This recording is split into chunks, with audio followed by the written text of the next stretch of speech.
بسم اللہ الرحمن الرحیم۔ پروردگار دو عالم کا لاکھ لاکھ شکر ہے کہ آج میں پھر امہات المومنین میں ان ام المومنین کے تذکرے کے لیے یہاں پر حاضر ہوئی ہوں جو محدثہ ہیں، جو فقیہہ ہیں، جو سرکار دو عالم حضرت محمد مصطفیٰ صلی اللہ علیہ وآلہ وسلم کی زوجیت میں تشریف لانے سے پہلے بھی اسلام کی بہت بڑی کارکن تھی، اور جو قدیم الاسلام ہیں اور جن کے شوہر نامدار حضرت ابو سلمہ رضی اللہ تعالی عنہ کو اللہ تعالیٰ نے شہادت کی زندگی عطا فرمائی۔ میں یہاں موت کا لفظ نہیں کروں گی، اس لیے کہ خود اللہ فرماتا ہے کہ شہید زندہ ہیں۔ حضرت ابو سلمہ کے بارے میں ہم یہ جانتے ہیں اچھی طرح سے کہ آپ سرکار دو عالم حضرت محمد مصطفیٰ صلی اللہ علیہ وآلہ وسلم سے بے تحاشا محبت کرتے تھے، اور اسی محبت کی وجہ سے آپ نے ہجرت بھی فرمائی، بلکہ ہجرتیں فرمائی۔ اور یہ غزوہ احد کا واقعہ ہے کہ حضرت ام سلمہ کو زخم آیا، اور جس تیر سے آپ کو زخم لگا تھا وہ تیر زہر آلود تھا، ہر چند کے بظاہر وہ زخم مندمل ہو گیا تھا، مگر زہر پورے جسم میں سرایت کر گیا تھا، اور اسی سے آپ کی شہادت ہوئی۔ ایک بات اور یہاں پر بیان کرنا میں بہت ضروری سمجھتی ہوں، وہ یہ کہ حضرت ام سلمہ کی جب شہادت ہوئی ہے اور حضور اکرم صلی اللہ علیہ وسلم کو بتانے کے لیے خود حضرت ام سلمہ تشریف لائی ہیں، سرکار دو عالم حضرت محمد مصطفیٰ صلی اللہ علیہ وسلم تشریف لے گئے ہیں، اور آپ کی آنکھوں کو سرکار نے خود اپنے دست مبارک سے بند کیا، خود دست مبارک سے بند کیا۔ ایک اور بات وہ یہ کہ جب سرکار دو عالم حضرت محمد مصطفیٰ صلی اللہ علیہ وآلہ وسلم نے آپ کی نماز پڑھائی تو 9 تکبیریں کہیں، 9 تکبیریں۔ صاحب کرام نے بعد میں کہا یا رسول اللہ صلی اللہ علیہ وآلہ وسلم، کیا سہون ایسا ہوا ہے؟ آپ نے فرمایا ہرگز نہیں، یہ تو 1000 تکبیر کے مستحق تھے، یعنی اللہ اکبر اللہ اکبر اللہ اکبر اللہ اکبر، جن کے بارے میں میرے نبی پاک صلی اللہ علیہ وسلم فرمائے کہ 1000 تکبیروں کے مستحق تھے، وہ ہستی کتنی بلند ہوں گی، کتنی بلند ہوں گی۔ حضور اکرم صلی اللہ علیہ وسلم جس وقت تشریف لائے، ظاہر ہے حضرت ام سلمہ کو شدید رنج اور غم تھا، اس وقت سرکار نے ایک دعا سکھائی،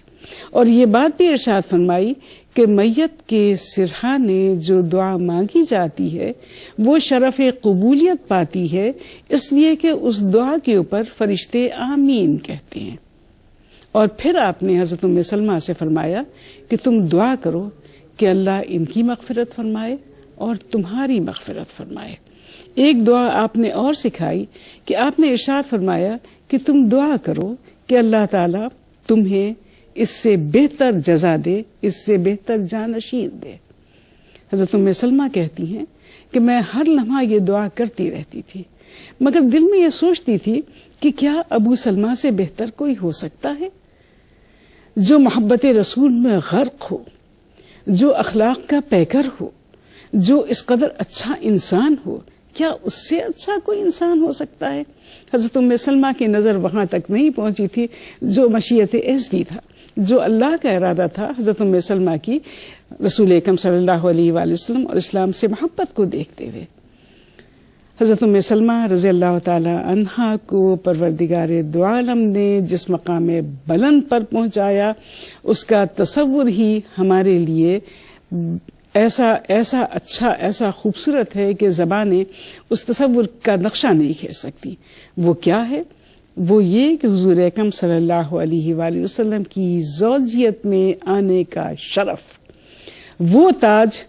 جس تاج کے آگے دنیا کی ہر تاج جو ہے ہیچ ہے، دنیا کی ہر بڑائی کمتر ہے، وہ سرکار دو عالم حضرت محمد مصطفیٰ صلی اللہ علیہ وسلم کا ساتھ ہے۔ جس وقت حضرت ام سلمہ کو یہ خبر ملی کہ سرکار آپ سے نکاح کرنا چاہتے ہیں، آپ کے تعجب کی کوئی انتہا نہ رہی، لیکن آپ نے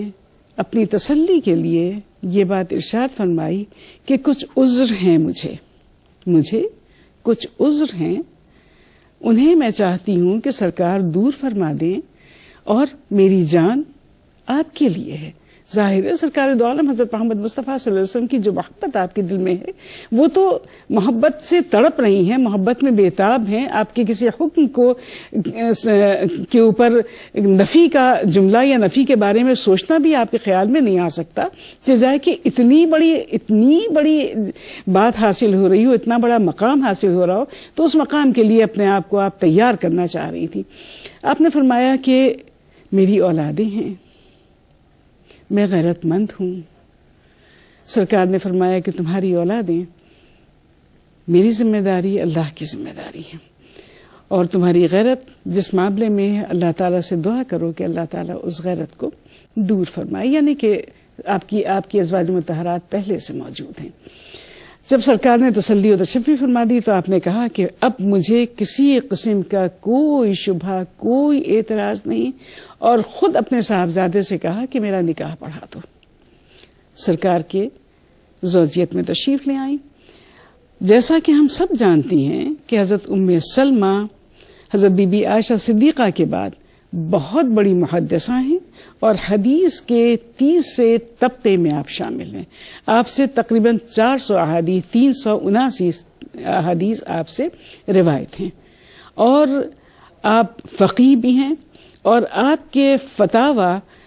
اس طرح ہیں جو متفق علیہ ہیں، یعنی یہ ایک بہت بڑی بات ہے، یہ بہت بڑی بات ہے۔ اس کے علاوہ احادیث سننے کا آپ کو اتنا شوق کہ ایک دفعہ بال گندوا رہی تھی کہ سرکار دو عالم حضرت محمد مصطفیٰ صلی اللہ علیہ وسلم نے فرمایا یا ایھا الناس، جیسے ہی یہ آواز آپ کے کانوں تک آئی آپ اٹھ کے کھڑی ہو گئی۔ خادمہ نے کہا کہ چوٹی تو بنوا لو، ابھی تو یا ایھا الناس کہا۔ فرماتی ہیں کیا ہم یا ایھا الناس نہیں ہیں؟ کیا ہم ان میں شامل نہیں ہیں؟ جب کان تک میرے نبی پاک صلی اللہ علیہ وسلم کی آواز آ گئی، اب کوئی چیز زیبا نہیں ہے، اب صرف سرکار کا کلام ہی سنوں گی، اور سرکار دو عالم حضرت محمد مصطفیٰ صلی اللہ علیہ وسلم کی بات کو انتہائی غور و خوض سے سنتی ہیں۔ آپ کے فتاوی میں حضرت امام ابن قیم کہتے ہیں کہ اگر آپ کے فتاوی کو اکٹھا کیا جائے تو ایک رسالہ بن سکتا ہے، ایک رسالہ بن سکتا ہے۔ علم اسرار دین پر بھی آپ کو عبور حاصل تھا۔ آپ کے تلامذہ بہت سارے ہیں، جن میں حضرت سعید بن مسیب، حضرت ابو ہریرہ، یہ آپ کے صحابہ کرام میں ہیں، اور صحابہ کرام فرماتے ہیں کہ جب نبی پاک صلی اللہ علیہ وسلم کی ازواج مطہرات موجود ہیں تو ہمیں کسی دوسرے سے پوچھنے کی کیا ضرورت ہے۔ بے شمار مسائل ایسے ہیں جن میں صحابہ کرام نے آپ کی جانب رجوع کیا، اور بعد میں اپنے فتوے سے انہیں رجوع کرنا پڑا۔ مثلا حضرت ابو ہریرہ رضی اللہ تعالی عنہ شاید یہ بات سمجھتے تھے کہ روزے کی حالت میں اگر غسل جنابت فوراً نہ کیا جائے تو روزہ جاتا رہتا ہے۔ حضرت ام سلمہ کو پتہ چلا تو آپ نے کہا نہیں، ایسا نہیں ہے، روزہ قائم رہتا ہے، ہاں غسل کر لینا چاہیے، اور ظاہر سی بات ہے ایک مومن پاک ہی رہتا ہے، غسل سے رہتا ہے، باوضو رہتا ہے جتنی جلد ممکن ہو، لیکن اس سے روزے کے اوپر فرق یوں نہیں پڑتا کہ روزہ اس سے جاتا نہیں ہے، اور آپ نے مثال بھی عطا فرمائی۔ حضور اکرم صلی اللہ علیہ وسلم کی احادیث آپ سنتی تھیں، آپ ساتھ رہتی تھیں۔ اب میں اس واقعے کی جانب آ رہی ہوں جس واقعے کو ہم جانتے ہیں کہ اتنا بڑا اسلام میں ایک واقعہ رونما ہوا ہے، اور جس واقعے سے سرکار دو عالم حضرت محمد مصطفیٰ صلی اللہ علیہ وسلم کے صحابہ کرام شدید رنج و الم میں مبتلا تھے،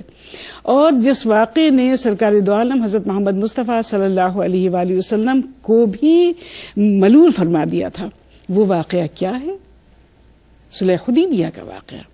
جب سرکار حدیبیہ کے مقام پر پہنچے ہیں اور کفار نے آپ کو روک لیا، عمرہ کی اجازت نہیں دی، اور آپ کو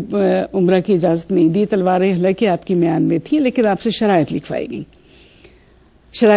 کہ اس سال لوٹ جائیے، آئندہ سال آئیے گا، صرف عمرہ کریں گے، 3 دن سے زیادہ قیام نہیں کریں گے، اور اگر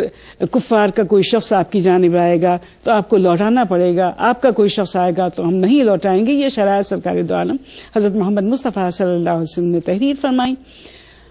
جس کے اوپر صحابہ کرام کو دکھ تھا، اور وہ یہ سمجھتے تھے کہ خدا نخواستہ شاید یہ شرائط جو ہیں دبکی کی گئی ہیں، حالانکہ اللہ تعالیٰ کی مشیت کچھ اور تھی۔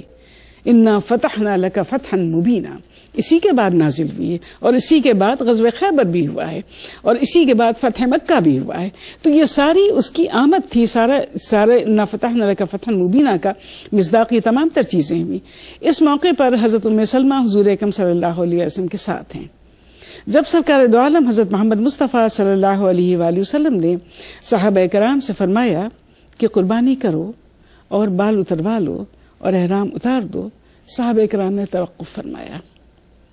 سرکار تشریف لائے، حضرت ام سلمہ نے چہرے مبارک کو دیکھا تو فرمایا کہ کیا بات ہے، میرے والدین آپ پر فدا، یا رسول اللہ صلی اللہ علیہ وسلم کیا بات ہے؟ سرکار نے فرمایا کہ صحابہ اکرام توقف فرما رہے ہیں اور حکم کو فوری طور پر پورا نہیں کیا. اب دیکھیے یہاں پر آپ حضرت ام سلمہ رضی اللہ تعالی عنہا کی ذکاوت دیکھیے، ان کا علم النفس دیکھیے، ان کی اصابت رائے دیکھیے، جس کے بارے میں امام الحرمین کہتے ہیں، اصابہ میں موجود ہے، امام الحرمین کہتے ہیں کہ اصابت رائے کی اس سے بڑی مثال روئے زمین پر نہیں ملتی. اس وقت حضرت ام سلمہ نے مشورہ دیا سرکار دو عالم حضرت محمد مصطفیٰ صلی اللہ علیہ وآلہ وسلم کو کہ یا رسول اللہ صلی اللہ علیہ وآلہ وسلم آپ قربانی فرمائیے، بال اتروائیے اور احرام اتار دیجیے، خاموشی کے ساتھ یہ کام کیجیے. جو ہی سرکار نے یہ عمل کیا، صحابہ کرام نے فوری طور پر یہ عمل کرنا شروع کر دیا، اور اس قدر اجدت میں کیا کہ ایک دوسرے کے اوپر گرے پڑتے تھے.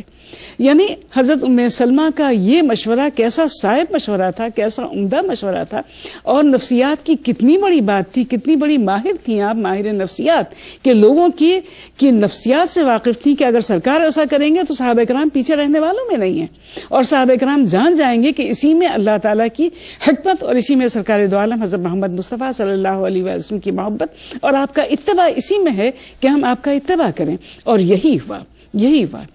حضور اکرم صلی اللہ علیہ وآلہ وسلم جس وقت غزوہ خندق پہ تشریف لے گئے، اس وقت حضرت ام سلمہ ہر چند کے اس غزوے میں شریک تو نہ تھی، لیکن سرکار سے بہت قریب تھی سرکار سے، اور جو کچھ ہوتا تھا اسے سن سکتی تھی، اتنے قریب تھی کہ وہ سن پاتی تھی. سرکار دو عالم حضرت محمد مصطفیٰ صلی اللہ علیہ وآلہ وسلم جب پتھر اٹھا کر لا رہے تھے تو آپ نے ارشاد فرمایا کہ آپ کا سینہ مبارک گرد سے اٹا پڑا تھا، اور حضور اکرم صلی اللہ علیہ وسلم کی باتوں کو آپ بخوبی سنتی تھی اور سن رہی تھی. حضور اکرم صلی اللہ علیہ وسلم جس وقت غزوہ خندق میں تشریف لے گئے ہیں، اس وقت حضرت ام سلمہ کو اپنے ساتھ لے گئے ہیں. 20 خواتین کے ساتھ حضرت ام سلمہ بھی وہاں پر موجود تھی. حضرت ام سلمہ کے بارے میں حضور اکرم صلی اللہ علیہ وآلہ وسلم جس طرح اور ازواج مطہرات کا خیال رکھتے تھے، آپ کا بہت زیادہ خیال رکھا کرتے تھے، اس لیے کہ آپ محدثہ بھی تھیں، فقیہ بھی تھیں، اصابت رائے بھی بہت تھا آپ کا، اور بہت زیرک، بہت عقل مند، اللہ کی راہ میں اپنا جان و مال قربان کرنے والی اس طرح کی خاتون تھی. جس طرح اور ازواج مطہرات تھیں، اسی طرح آپ بھی تھیں. آپ سے جیسا کہ میں نے عرض کیا کہ آپ سے تقریباً 400 احادیث آپ سے مروی ہیں، اور صحابہ کرام آپ سے درس دیا کرتے تھے اور آپ درس دیا کرتی تھی. یوں تو سرکار دو عالم حضرت محمد مصطفیٰ صلی اللہ علیہ وسلم کی ازواج مطہرات تھی ہی مخزن علم و عمل، لیکن ازواج مطہرات میں جو درجہ علم کا حضرت بی بی عائشہ صدیقہ رضی اللہ تعالی عنہ کو حاصل ہے اور حضرت ام سلمہ کو حاصل ہے، وہ دوسری ازواج مطہرات کو حاصل نہیں. قرآن حکیم سرکار دو عالم حضرت محمد مصطفیٰ صلی اللہ علیہ وآلہ وسلم کے طرز پر پڑھا کرتی تھیں، اور ایک ایک لفظ جدا جدا کر کے پڑھتی تھیں، سائل کی تسلی و تشفی فرماتی تھیں. محمود بن لبید کہتے ہیں کہ حضرت صلی اللہ علیہ وآلہ وسلم کی ازواج مطہرات احادیث کا مخزن تھی. مروان بن حکم بھی ان سے مسائل دریافت کرتے تھے، حضرت ابو ہریرہ جیسے جلیل القدر صحابی بھی آپ سے دریافت کیا کرتے تھے مسائل کو. اور جیسا کہ میں نے عرض کیا کہ امام ابن قیم کہتے ہیں کہ اگر ان کے مسائل کو، ان کے فتاوی کو ایک جانب رکھ دیا جائے تو ایک رسالہ تیار ہو سکتا ہے. حضرت امام حسین رضی اللہ تعالی عنہ کی شہادت کا خواب آپ نے دیکھا کہ سرکار دو عالم حضرت محمد مصطفیٰ صلی اللہ علیہ وسلم تشریف لائے ہیں، آپ کے بال گردآلود ہیں، اور آپ نے خبر دی کہ حسین شہید کر دیے گئے رضی اللہ تعالی عنہ. جاگ اٹھیں اور کہا کوفیوں نے ظلم کیا اور امام حسین کو شہید کر دیا. حضور اکرم صلی اللہ علیہ وسلم سے بے تحاشا محبت فرماتی تھی اور ایک شیشی میں آپ کے منہ مبارک کو رکھا ہوا تھا. جب کسی کو کوئی تکلیف پہنچتی اس کو پانی میں ڈبوتی اور وہ پانی پلا دیتی اور وہ شخص اچھا ہو جاتا. اللہ تعالیٰ کی لاکھوں ہزاروں رحمتیں ہوں امہات المومنین پر، ام المومنین حضرت بی بی ام سلمہ رضی اللہ تعالی عنہا پر، اور اللہ تعالیٰ سے دعا ہے کہ وہ ہمیں ان بیویوں کے صدقے میں دنیا اور آخرت عطا فرما دے اور ہماری دعاؤں کو قبول فرمائے اور ہمیں علم کی روشنی سے معمور کرے اور ہمیں توفیق عطا فرمائے کہ ہم قرآن حکیم اور احادیث نبوی کو سمجھیں اور سرکار دو عالم حضرت محمد مصطفیٰ صلی اللہ علیہ وآلہ وسلم کے احکامات کی پیروی کریں اور آپ کی ازواج مطہرات کے نقش قدم پر چلیں. خداوندہ تو ہمیں توفیق عطا فرما اور ہماری دنیا اور عقبہ بنا دے. ہمیں ایمان کی زندگی اور ایمان کی موت دے. ہمیں عزت و آبرو کی زندگی اور عزت و آبرو کی موت دے. اور ہمیں ہمارے پیارے نبی پاک صلی اللہ علیہ وآلہ وسلم کی شفاعت سے بہرہ مند فرما.